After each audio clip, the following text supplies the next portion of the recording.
Добрый день, уважаемые зрители, с вами доктор Константин. Сегодня тема лекции следующая. Кашель.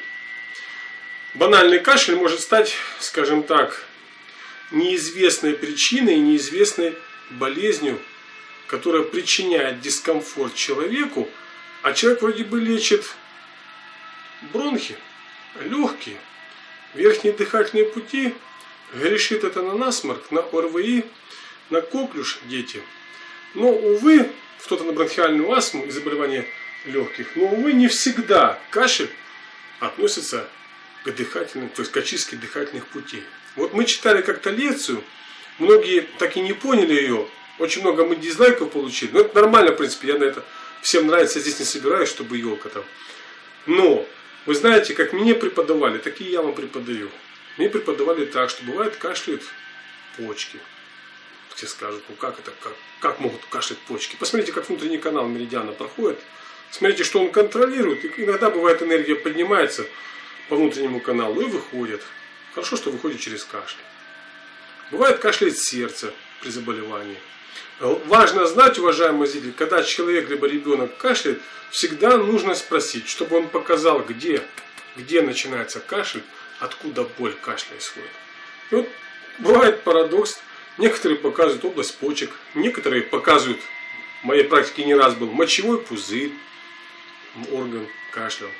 Вот так вот, пожалуйста. Некоторые показывают область пупа, тонкого кишечника, желудка, поджелудочной, печени. То есть кашляют органы. И внутренние меридианы выходит так энергия.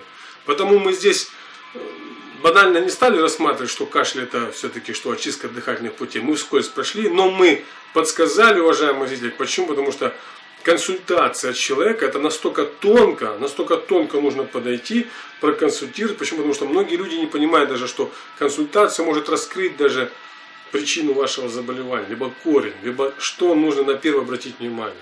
Потому, когда вас одолевает кашель, вы должны на 100% дать ответ, откуда исходит ваш кашель. И если вы дадите на 100% ответ, вы победили уже этот кашель.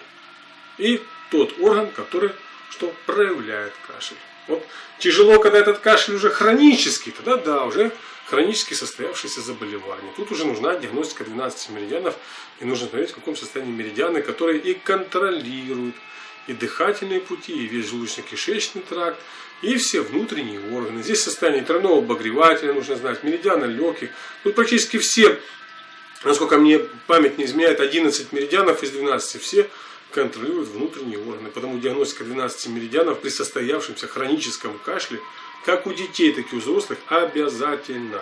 И точка МЦ2 Тяньцзюань всегда используется при банальном кашле, который очищает дыхательные пути. Но мы здесь дали подсказку в этом видео, что вы должны на 100% дать ответ, откуда исходит данный, скажем, кашель. Либо с области сердца, с области легких, печени, поджелудочной и так далее. Данная точка МЦ2 Тяньцзюань, если вы не знаете, как работать с ней, правая точка тонизируется, левая расслабляется. На следующий день нужно сделать все наоборот. Спасибо за внимание.